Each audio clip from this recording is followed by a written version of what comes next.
Goeiedag en baie welkom by ons digitale diens.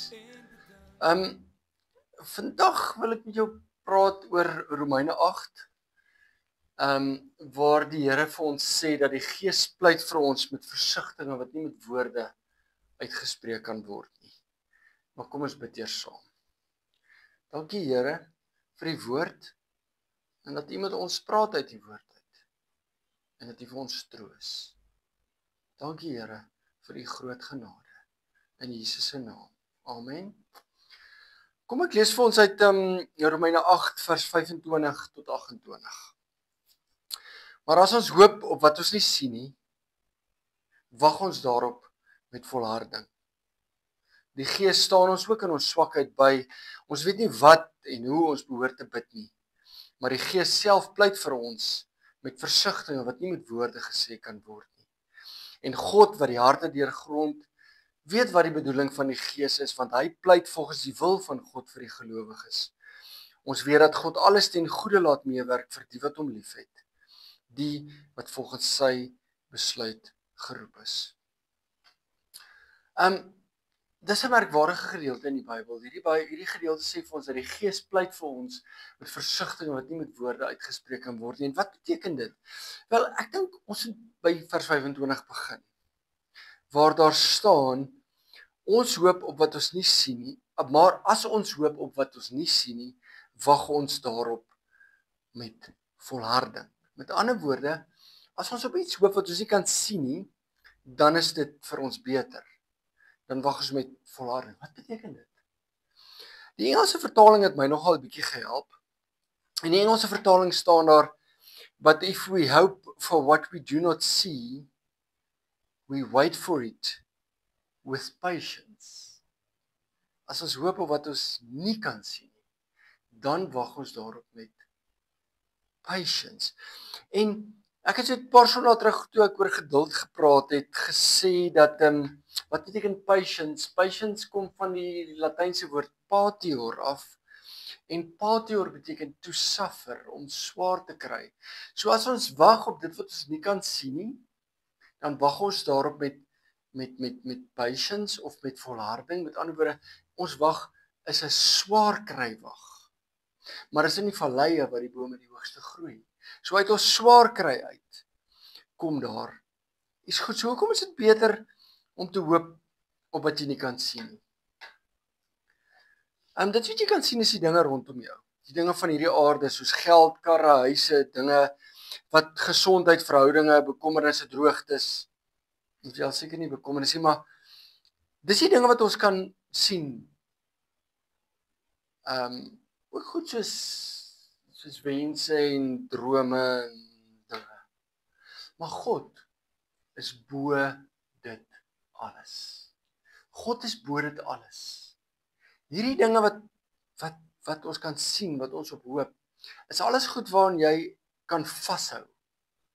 En dit is goed wat miskien binne jou beheer is. Maar die ander goed is groter. Dis baie belangrik dat ons in hierdie lewe nie ons wense en ons begeertes op onsself fokus nie. Ons moet ons eie wense en ons begeertes laat gaan. En ons moet hoop op God. En ons moet sy wense en begeertes ons eie probeer maak. Psalm 23 sê dit so mooi. Daar staan, hy lei my op die regte paaie tot die eer van sy naam. Hoe weet ek wat is die regte pad? Die herder, God, Vader, Seun en Heilige Gees, lei my op die regte pad, en die regte pad is die pad wat die eer van God se naam bring.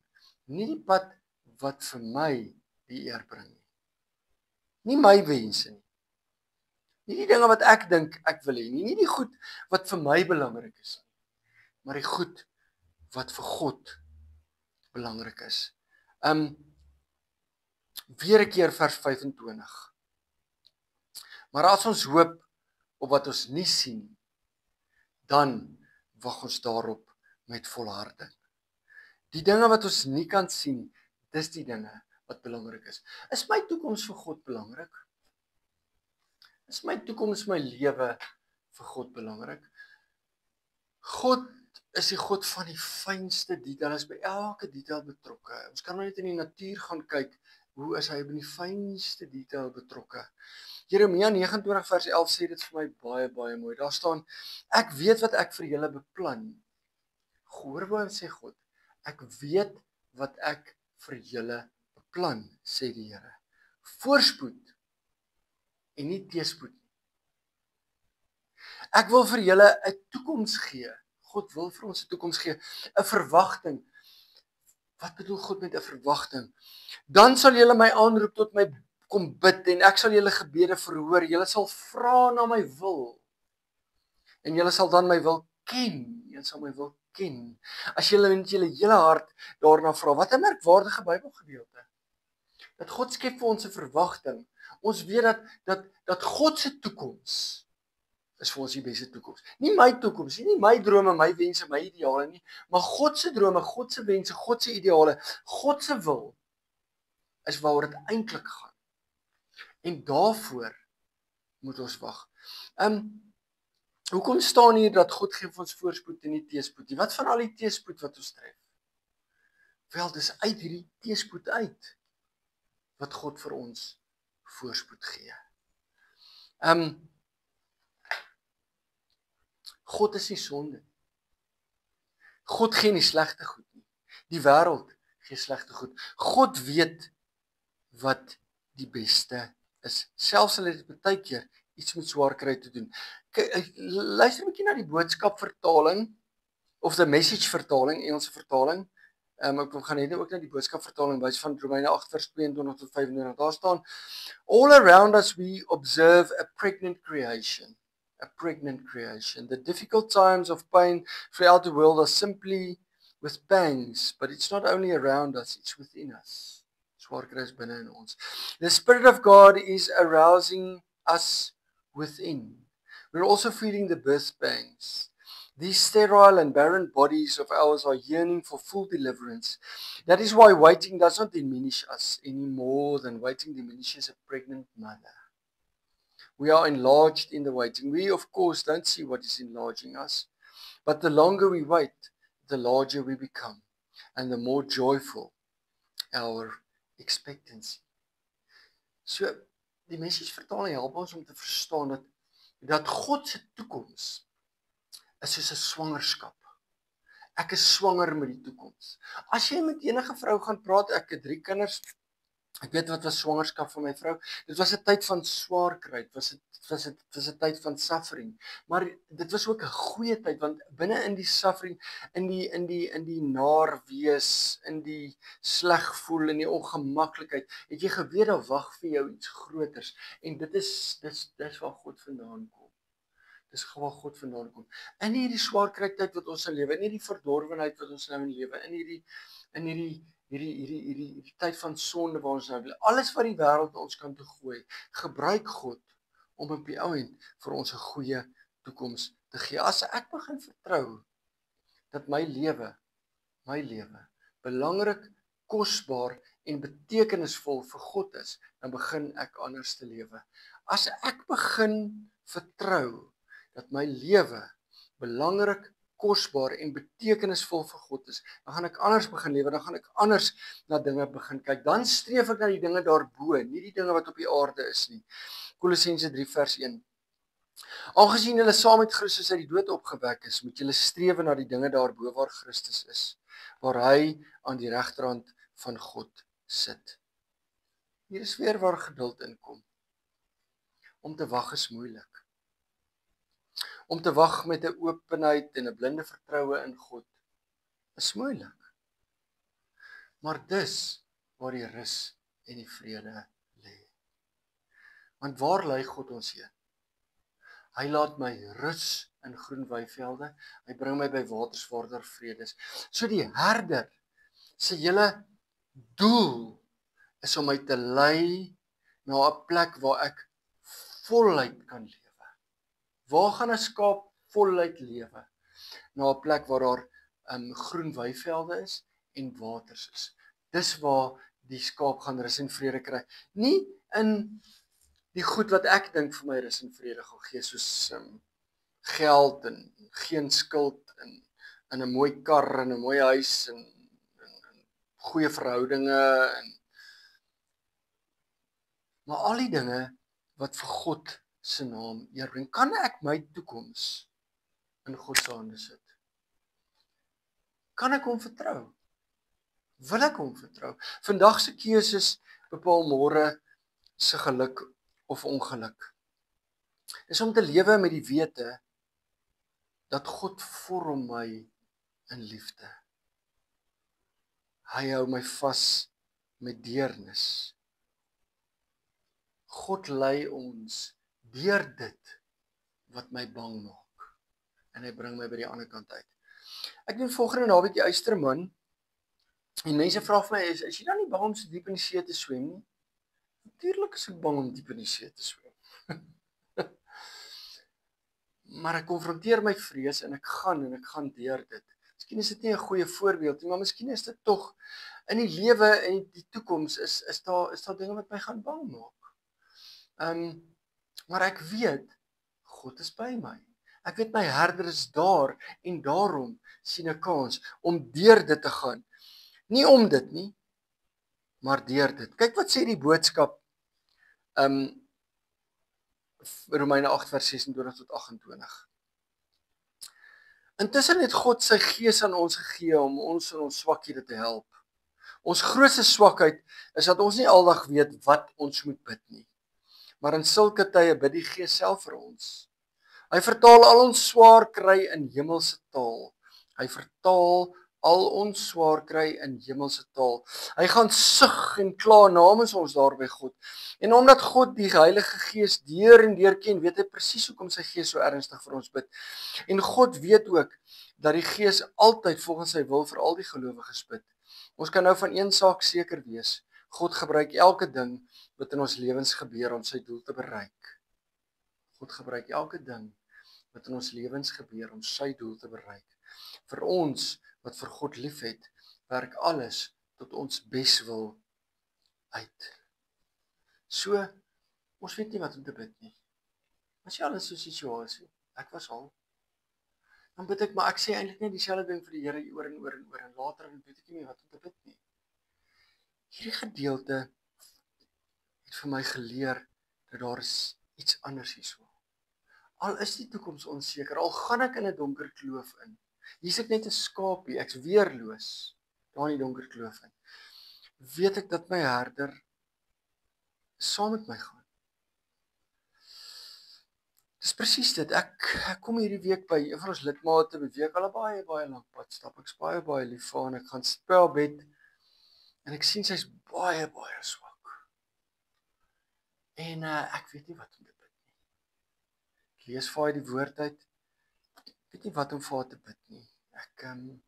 Ek sug daar langs op bed. Ek is broos, ek is hartseer, ek sug daar langs op bed. En ek bid tog dat as dit die Here se wil is dat hy haar moet kom haal. Maar ek het 'n onsekerheid in my binnekant. Ek weet eintlik glad nie wat om te bid nie. En ek vra maar net dat haar lewe in God se hande sal wees. En die volgende oggend bel haar seun my en sê dat sy het huis toe gegaan. Sy het gesterf. En ek dink daaraan. Is dit nou 'n fout? Is dit die verkeerde ding wat gebeur het? Nee. Dit is God se wil. Dis goed. Dis wat God wil hê. Dis belangrik. Dis belangriker as die dinge hier op die aarde. Toe ek daar by aan die hospitaal langs die bed sit, te dink ek, hoe belangrik is rekeninge en karre en huise nou dat mense hier so langs niks van daai goed is meer belangrik nie. Al wat nou belangrik is as God se wil en wat hy wil hê. En ek weet nie wat om te bid nie, maar die Heilige Gees pleit vir my met versigtiging wat nie met woorde uitgespreek kan word nie. Dis toe ek al langs op bed gaan sit en ek sug net toe die Gees daai sug gevat en van dit 'n gebed gemaak. Hoe sê die boodskap vertaling? Hy het uit my taal in hemelse taal verander. Die wêreld is beheer met beheer. Alles moet beheer word. Maar dit kan nie. Kan nie beheer word nie. Ons moet wag. Ons moet in die oomblik wag. Ons moet heeltyd wag. Ons moet wag vir God se hand. Ons weet nie wanneer dit gaan kom nie. God weet dit. En ons moet hom vertrou dat sy tyd die beste tyd is en as ons nie weet wat om te bid nie, dan gaan hy dit vir ons gee. Ons moet fokus op dit wat ons nie kan sien nie, die onsigbare, God se tyd wanneer hy gaan kom en iemand gaan kom haal. God se tyd wanneer hy gaan kom en my gaan lei na die groen weivelde en die waters waar rus is. Maar ek wil altyd my eie rus en vrede bewerk, maar ek moet vertrou en rustig wees in die wete dat God my soontoe gaan vat. En as ek nie weet hoe om te bid nie, dan sal die Gees vir my bid. En wat gaan die Gees vir my bid? Die Gees gaan bid dat God se wil in my lewe sal geskied. En dis tog wat ons wil hê, né? Ons wil hê dat God se wil in ons lewe moet geskied. Sy teenwoordigheid.